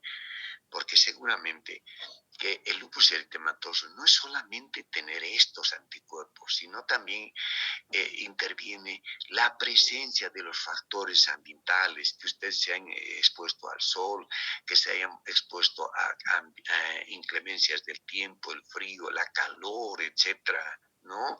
O algunas enfermedades bacterianas, virales. Miren, ahí recién se activa, se puede activar, se puede producir o se puede manifestar el lupus eritematoso sistémico denominado LES, ¿no? Déficit del complemento. Se sabe muy bien que el complemento es fundamental para defendernos de bacterias, ¿no? De virus, de hongos. Pero estos pacientes de alguna manera han logrado dentro de su examen de laboratorio demostrar que hay un déficit del complemento C4, del complemento C2 o del complemento C1Q, etcétera. Vean, de alguna manera existe también una alteración en el complemento, en estos que le menciono. Ambientales, medicamentos, ¿no? Y bien relacionados están la hidralazina, la penicilina D o la penicilamida, la isoniazida, etcétera. Este último es un medicamento que se utiliza para el tratamiento de la tuberculosis, que pueden hacer desarrollar un lupus eritematoso. En este caso, secundario al agente químico. Lo suspenden el agente químico y el cuadro de lupus va a empezar a desaparecer. Aún así tengan complejos anti-DNA presentes en la sangre, ¿no? Hormonales, la menstruación y el embarazo. Hay gente que de pronto empieza a presentar más manifestación de un lupus eritematoso en la menstruación y el embarazo. La radiación ultravioleta, ¿no? Es la que desencadena. Generalmente todos los pacientes, no, yo no puedo estar al sol, me arde mi cara, mi pómulo. Quién sabe, tenemos esto, pero no estamos manifestando un lupus eritematoso sistémico, pero que de alguna manera se está activando con la estimulación de los rayos ultravioleta. Una falla inmunológica asociada, puede que tengamos alguna enfermedad en que nuestra alteración inmunológica desenmascare a la presencia de estos y produce una manifestación de lupus eritematoso sistémico. Yo quiero que vean, estos son los criterios de la OMS. ¿Cuándo vamos a diagnosticar un lupus eritematoso sistémico? Ojo, no por tener estos criterios bien presentes vamos a decir este paciente tiene lupus eritematoso sistémico. ¿Qué quiere decir? Que necesitamos del laboratorio el anti-DNA. ¿De acuerdo? El anti-DNA. Si tenemos valores positivos y tenemos las lesiones en la piel, lesiones en los riñones, lesiones artríticas o tenemos fotosensibilidad, podemos decir, esta es una paciente con lupus eritematoso sistémico, ¿no? ¿Qué vemos acá en la piel? No se me olviden, les puse esto, piel con las famosas alas de mariposa. Una alita viene por acá adelante, mire, seguramente es una paciente que ya ha recibido algún corticoide, algún tratamiento, pero toda esta zona empieza a ser eritematosa, empieza a tener un exantema, miren, toda esta zona roja, ¿no? Miren así, roja, pero también la mariposa tiene unas alitas que van adelante y otro par de alitas que van atrás. Miren, ¿no? Miren cómo y la mariposa tiene un cuerpecito y el cuerpecito viene a ser este trayecto de la nariz. Miren cómo está eritematoso, cómo presenta ese exantema malar, interesante, ¿no? Piel con alas de mariposa. Hacemos un cortecito de acá, miramos al microscopio y lo que vamos a ver, miren esa pielcita, una epidermis adelgazada en ciertos sitios. Miren, una epidermis adelgazada, ¿no? Interesante, una epidermis adelgazada. Pero fundamentalmente, aparte de observar esta epidermis adelgazada, estamos observando estos tapones córneos, ¿no? Mire, es como si se estuviera tapando, fueran como comedones, fueran como, qué sé yo, nuestras glándulas tapadas, como si fuera lo que conocemos como acné, ¿no? Hay cuánta gente que dice me ha apretado el granito y pues de eso se me ha presentado. ¿Quién sabe? Hemos reactivado a esta enfermedad que se llama lupus eritematoso, a esta lesión dérmica, ¿no? Y mire, aparte de existir todo esto, una piel adelgazada, engrosada, con esos quistes córneos, etcétera, encontramos este infiltrado inflamatorio, linfocitos T, miren, interesante, linfocitos B, miren todo acá, miren, en banda, toda esa epidermis superficial o esa dermis superficial, ¿no? Esa dermis papilar, pues está tachonada del infiltrado inflamatorio linfocítico. Doctor, ¿y esto a qué se parece? ¿Qué es esto, doctor, que se observa acá? No es nada más que los pacientes que tienen este problema tienen mucho prurito, escozor, ¿no? Como tenemos que la capa basal tiene pues ese pigmento, tiene células pigmentarias, tiene células névicas, bueno, al rascarse pues se produce la incontinencia pigmentítica, que quiere decir que ese pigmento cae a la superficie epidérmica. Más frecuente en mujeres clínicamente, en una relación 9-1. Los varones pueden padecer, sí, yo he tenido un amigo que ha quedado ciego, ha estado por añares, ¿no? Empezó a hincharse la carita, era muy buen deportista, pero terminó ciego, con problemas renales, etc. Riesgo familiar de un 20%, generalmente se manifiesta de los 20 a los 60 años de edad. He tenido alumnas que han desarrollado lupus eritematoso a los 17, 15 años, 14 años, vean, entonces ahí tenemos ese cuadro, más en mujeres. Hormonal, cierto, la menstruación y la gestación pueden exacerbar, aun cuando he visto todo lo contrario, mujeres que tenían lupus eritematoso y hemos tenido que la gestación ha limitado su enfermedad. En otras palabras, como decirle, señora, usted manténgase embarazada por toda su vida y así menos va a padecer la enfermedad o la manifestación. La clínica es inicial e insidiosa, o sea, muy molestosa. Los pacientes empiezan a desarrollar esto, no pueden caminar, no pueden salir al sol y ya empiezan a manifestar todo este cuadro. Tienen fiebre nocturna, fiebre en la mañana, fiebre en la noche, les arde, etcétera, una lesión cutánea, hay dolores articulares, hay problemas renales, hay problemas de ventilación, ¿no? Porque dices, no puedo ventilar, no sé, algo tengo en mis pulmones, no puedo, siento que hay algo que me dificulta también, quién sabe, hay una serositis, una inflamación de las serosas y por esto hay líquido ahí en esa cavidad pleural. Entonces, a no olvidar los criterios de la OMS, exantema malar, exantema discoide, fotosensibilidad, úlceras orales, artritis, serositis, trastorno renal, trastorno neurológico, trastorno hematológico renal. Vean las variantes de la OMS ha catalogado como fallas renales que van de la clase 1 a la clase 4 y dentro de ellas están la glomerulonefritis mesangial lúpica, la glomerulonefritis proliferativa focal, la glomerulonefritis proliferativa difusa, la glomerulonefritis membranosa, ¿no? Aquí tenemos una de esas. Miren el glomérulo, pues que tiene como las asas de alambre. Miren, los capilares están duplicados. Vean acá internamente hay otra afuera, ¿no? Estos capilares están duplicados, es decir, la membrana basal está duplicada, ¿no? La sobrevida a los 5 años es un 90%, a los 10 años un 80%, fallecen por insuficiencia renal e infecciones intercurrentes. Miren, o sea, el problema renal es lo que les lleva a la muerte, ¿no? Porque las lesiones renales son insalvables, ¿no? Y además las infecciones intercurrentes, como son pacientes que están inmunosuprimidas, es decir, están recibiendo corticoides, están recibiendo inmunosupresores, azatioprina, etcétera, son medicamentos que pues hacen de que nuestro sistema pues esté por los suelos, inmune, ¿no? Tratando de reducir el cuadro de enfermedad, pero lamentablemente pues las infecciones bacterianas son pacientes que tienen que tener mucho cuidado con virus, que tienen que tener mucho cuidado con infecciones bacterianas, tos, no salir a la calle, etcétera. Tienen que estar muy mientras reciban el tratamiento, ¿no?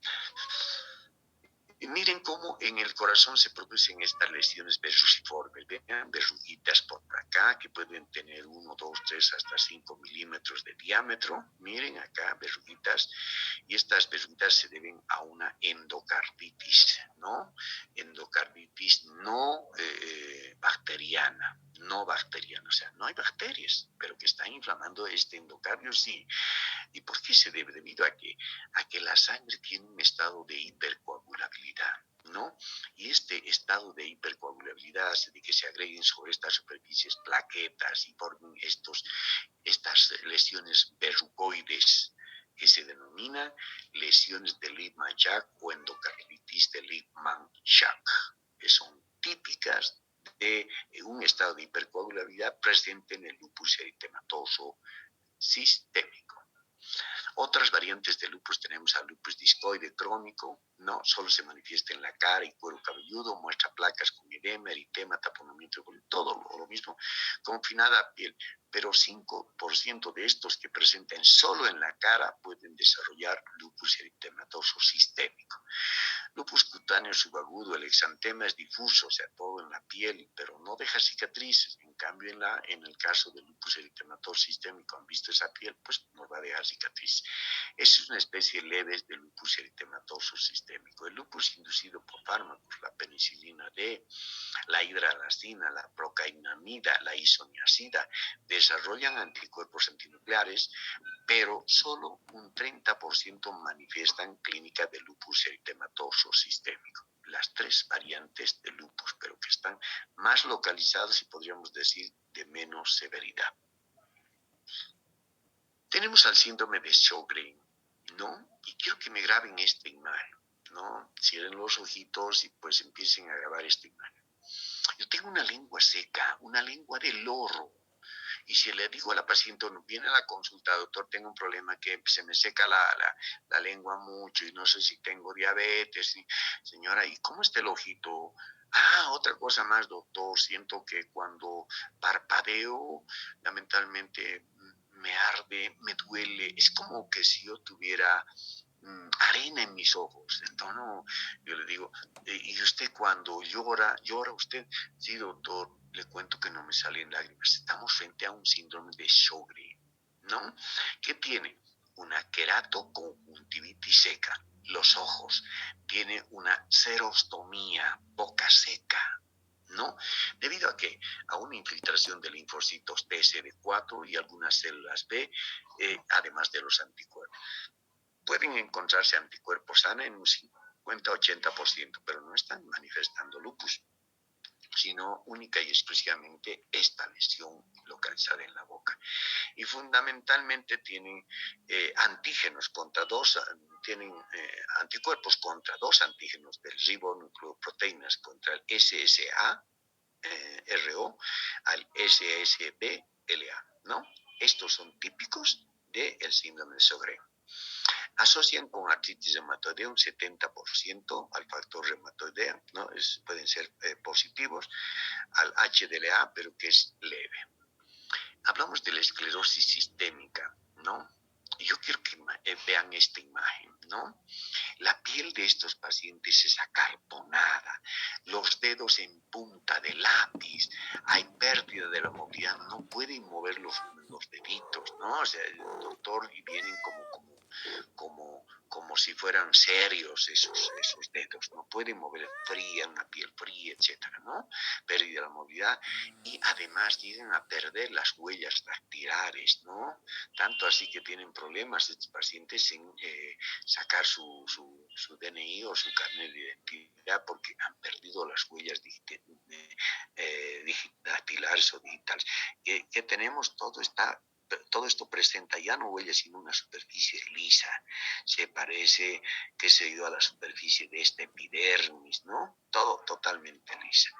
Hay fibrosis y acumulación de colágeno en piel y órganos. Puede ser, hay un tipo, una difusa que afecta a la piel de la mano, de la cara, de la boca, se puede presentar en órganos internos, en el esófago, estómago, etcétera, y hay una forma mórnea, ¿no? Morfea, perdón, o localizada, que solo puede presentar una partecita de su mano, solo esta parte está acartonada, el resto está normal, o en el abdomen una partecita del abdomen, el resto de la piel en el dorso, en el torso anterior, todo está normal, en la cara está normal, morfea o localizada.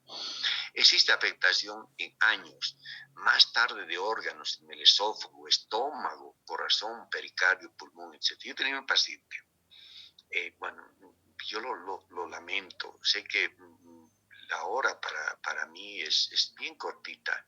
No quisiera leerles esto y decirles, ¿saben qué? Esto, bla, bla, bla, bla, bla, bla. No, me gusta explicar y lamentablemente este es un tema largo.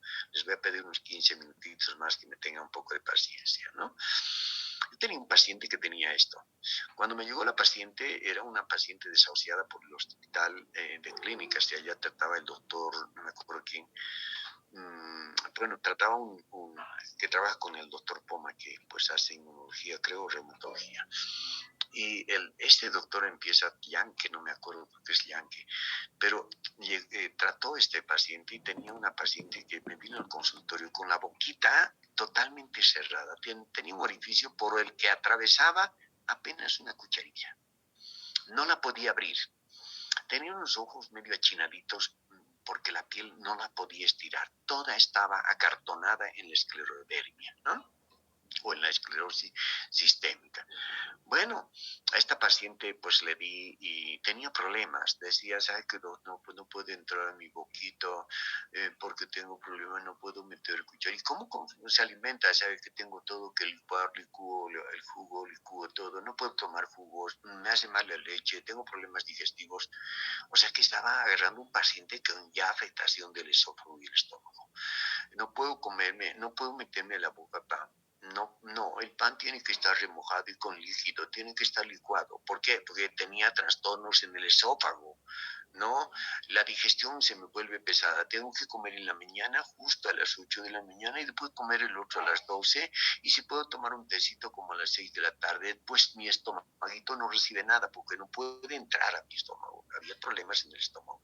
Había fibrosis en el esófago, había fibrosis en el estómago. Y después yo revisándole el corazón y bueno, me dice, doctor, tengo un problema, no puedo caminar un poquito, me palpita el corazón, tengo dificultad en el corazón, tengo dificultad de respirar. Entonces había una fibrosis generalizada, fibrosis acá en la piel, fibrosis en órganos internos, etcétera, etcétera, ¿no? Y miren lo que hice, algo fue novedoso, ¿no? Y siempre lo tengo en anales de mi historia, era todavía recién egresado y pues me dedicaba a esto, ¿no? A practicar medicina general, a practicar un montón de cositas. Era ya residente de patología o estaba ya terminando, creo, la residencia de patología. Intenté por algo que creo que es bueno que les comente a ustedes. Colocaba a la paciente la magnofina, ¿no? Y le colocaba todas las semanas durante unas 4 semanas o 6 semanas. Todas las semanas le colocaba la magnofina, ¿no? En vena. Y además le di la vitamina E.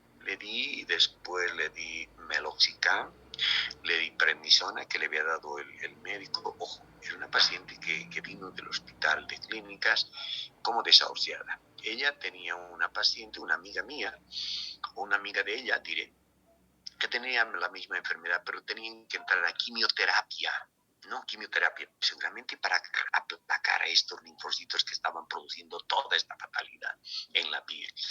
Entonces, en la quimioterapia, y bueno, me dijo, y me está tratando en el hospital, no me acuerdo que es un cresponcito que trabaja lado a lado con el doctor Poma. Y bueno, y se vino. Alguien le dijo que viniera por mi clínica y pues yo la atendí y le puse todo esto. Era como, ¿cómo les puedo decir? Algo para mí fenomenal.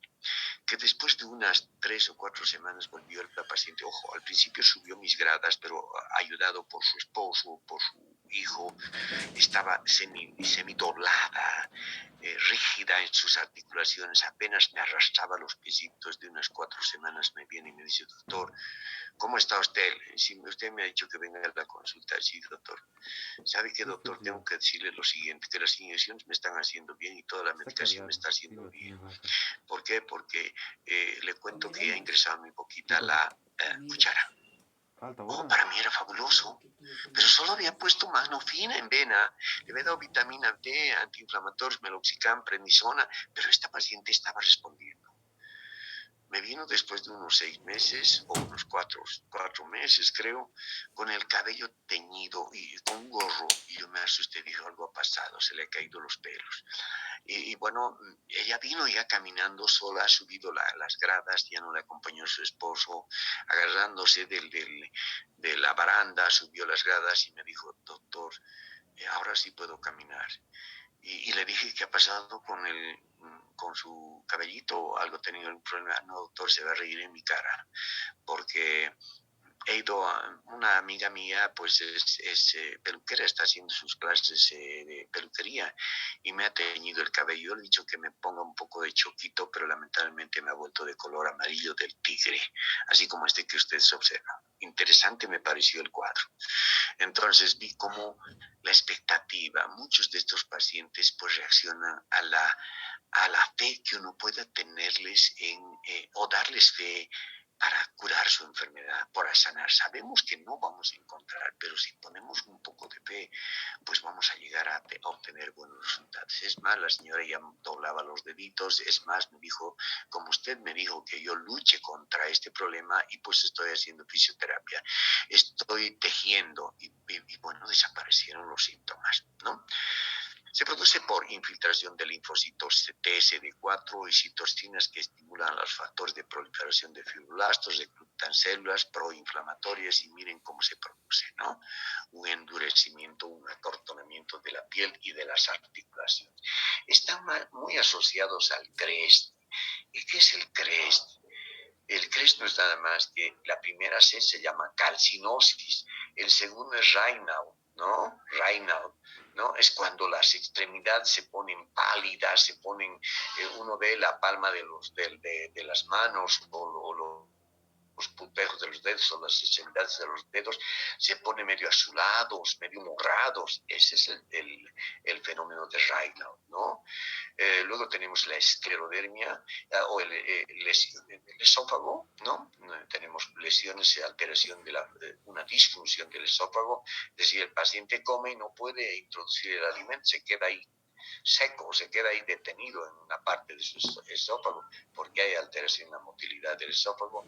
Hay la esclerodermia o esclerosis de la piel y además hay telangiectasia. ¿Qué es telangiectasia? Empiezan a aparecer como venitas rojas, como en forma de araña. Todo esto es parte, en algunos casos puede presentarse.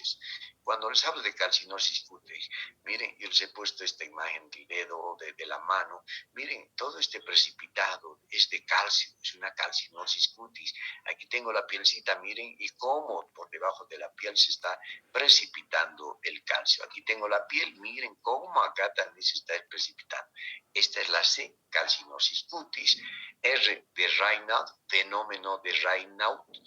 E, esófago, disfunción esofágica, S de esclerodermia y T de telangiectasia. Este componente puede estar asociado con la esclerosis sistémica.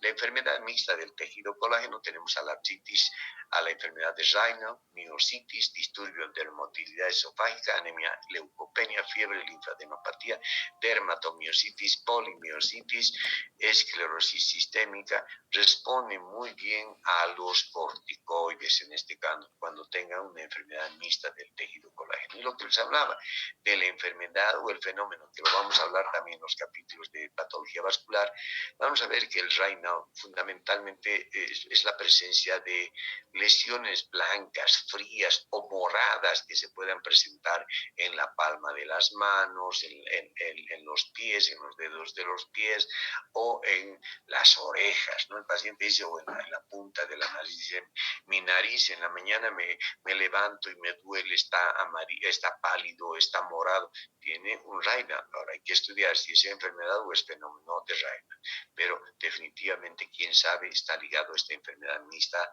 de tejido colágeno. Le dan corticoides y el cuadro responde espectacularmente. Otras enfermedades autoinmunes, el eritema multiforme, el pénfigo ampolloso, las úlceras aptosas mayores, etc. La vasculitis, esta vasculitis que lo habíamos visto como que también se presenta en la hipersensibilidad del tipo 3, etc. Estamos viendo que también se puede presentar como enfermedad autoinmune. El eritema multiforme se puede presentar en jóvenes, en niños, etc. Y el paciente viene y dice, doctor, tengo problemas en mi boca, se me han hecho unas llagas en mis labios. ¿Y sabe qué, doctor? Nos muestran la manito y ustedes tienen que ver estas lesiones en tiro de escopeta. Miren, tiro de escopeta, ¿no? Miren un anillo alrededor y una parte central diferenciada en coloración, hundimiento, profundidad, etcétera.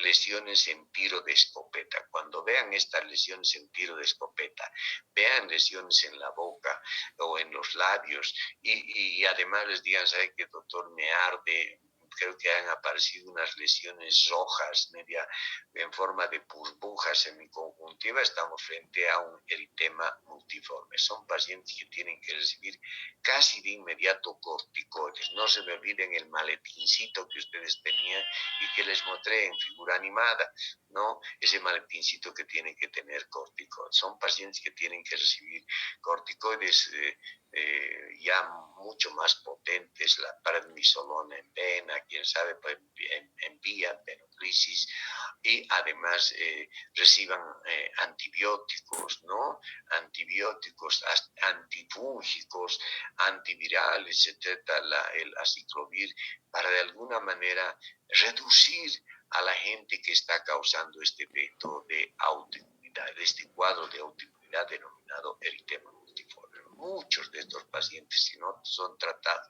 por esa vía, tienen complicaciones tan terribles que puede pues, cortar la vida del paciente. El pemphigo vulgar también es otra enfermedad autoinmunitaria. Ven, aquí tengo, si lo hemos visto en enfermedades también que producen hipersensibilidad, también están inmersos dentro de las enfermedades autoinmunitarias. Vean cómo el labio empieza a esfacelarse, ¿no? Me dice, pero yo, doctor, no he comido, no hablo malas palabras, no me expongo al sol, pero vean cómo la piel, la epidermis puede empezar a partirse, ¿no? A formar ampollas, vesículas. Miren, ¿por qué? Porque la lesión ha sido directa sobre los semidesmosomas localizados en esta zona de la epidermis. La estomatitis aftosa, ¿cuántos tenemos una lesión aftosa en la boca, no? Decimos, doctor, no sé qué tengo, tengo una afta, doctor, me han dicho que me pinte con azul de violeta de genciana, azul de metileno, doctor, he consumido todo eso, pero la gente me ha dicho, debes tener el estómago sucio. En realidad lo que estamos es frente a una estomatitis aftosa, a una afta mayor. Miren, por el tamaño, por el número, ¿no? Miren, son grandes, ¿no? Y son múltiples, miren, grandes y enormes, estamos frente a una estomatitis aftosa mayor. Entonces, estos pacientes no van a responder, pues, al azul de metileno, no van a responder a la violeta de genciana, como a veces nos aplicamos. Quién sabe, van a responder a corticoides, antibióticos, a ciclovir, etcétera, etcétera. Hablamos del síndrome de inmunodeficiencia. Cuando hablamos del síndrome de inmunodeficiencia, algo está pasando. Puede ser que nuestro sistema inmune primario esté alterado, ¿no? Esté alterado. Y aquí tenemos a la gamma globulinemia ligada al cromosoma, que es la inmunodeficiencia variable común, el déficit aislado de inmunoglobulina A, el síndrome de hipergamma globulinemia M, el síndrome de DiGeorge, la inmunodeficiencia combinada grave, el síndrome de y no sé qué, deficiencias genéticas del sistema de complemento. ¿Ven?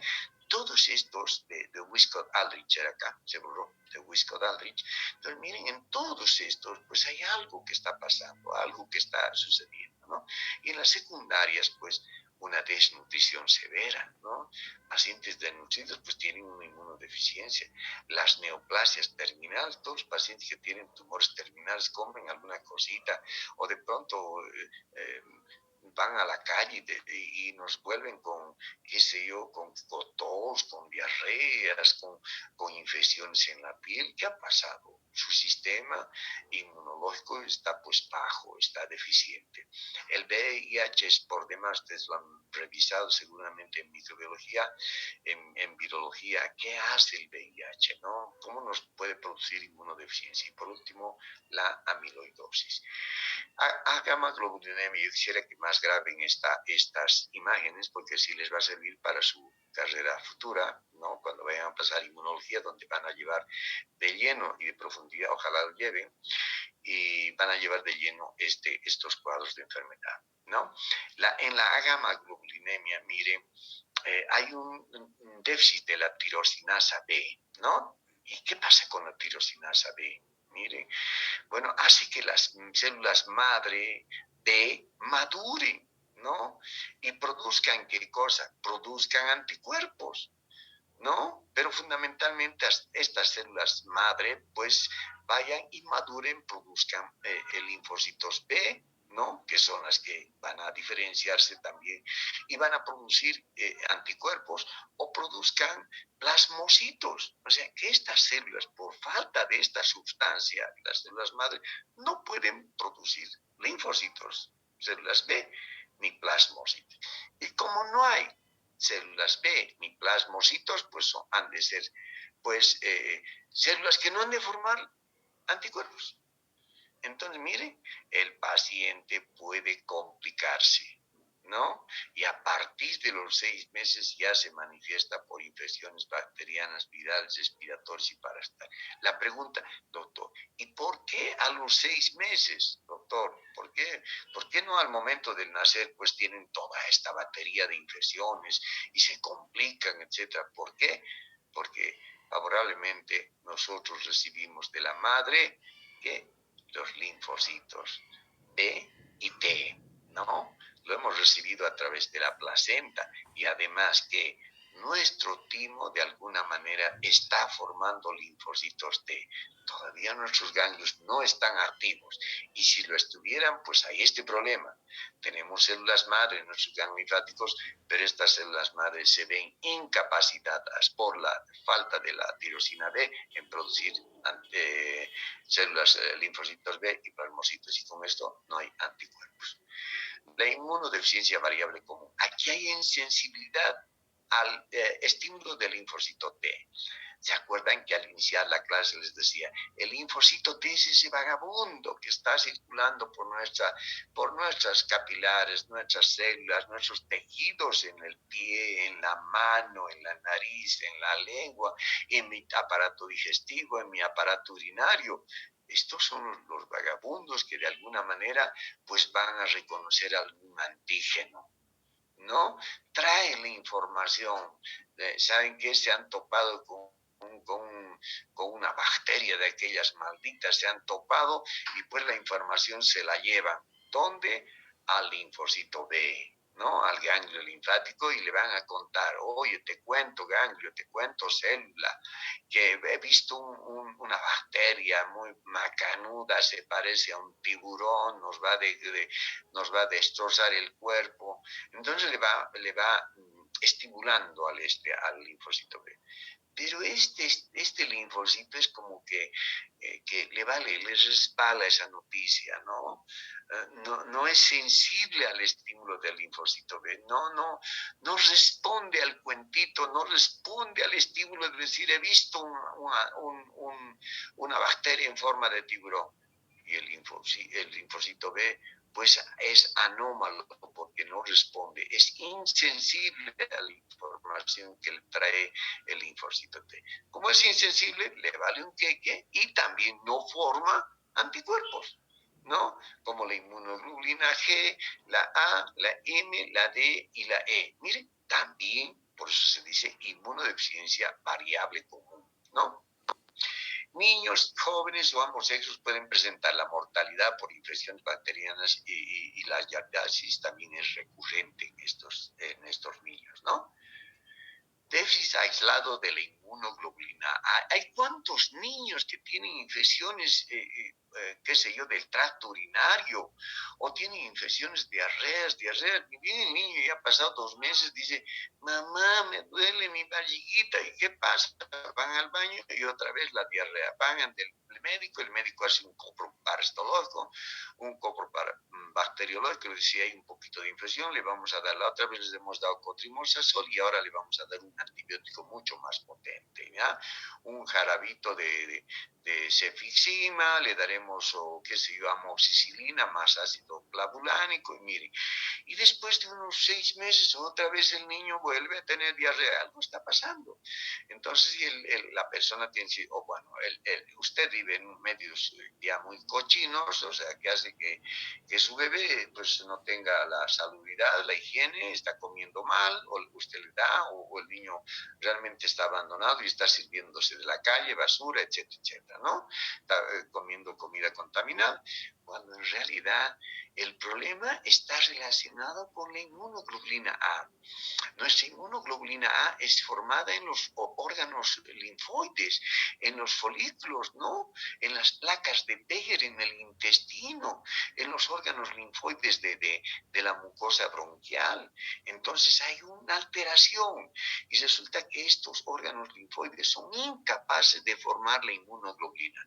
Se está formando todo, se forma, qué sé yo, inmunoglobulina G, M, lo que ustedes quieran, pero la inmunoglobulina que defiende esta superficie, pues es la inmunoglobulina. Y acá el problema está en que esto no se forma. la inmunoglobulina A. La alteración es de la célula B, pero en el interior de los órganos linfoides. En el síndrome de hipergamaglobulinemia M, ¿no? La alteración también está en la célula B y resulta que esta célula B tiene una capacidad enorme de formar inmunoglobulina M en grandes cantidades. No así de inmunoglobulina G, la E y la A, que no las forma, ¿no? ¿Ven? Entonces hablamos de un síndrome de hiperinmunoglobulina M o gamma globulinemia M. En el síndrome de George, ¿no? Es un síndrome en el que pues, el paciente tiene una aplasia tímica, o sea, no se forma la cuarta bolsa faríngea.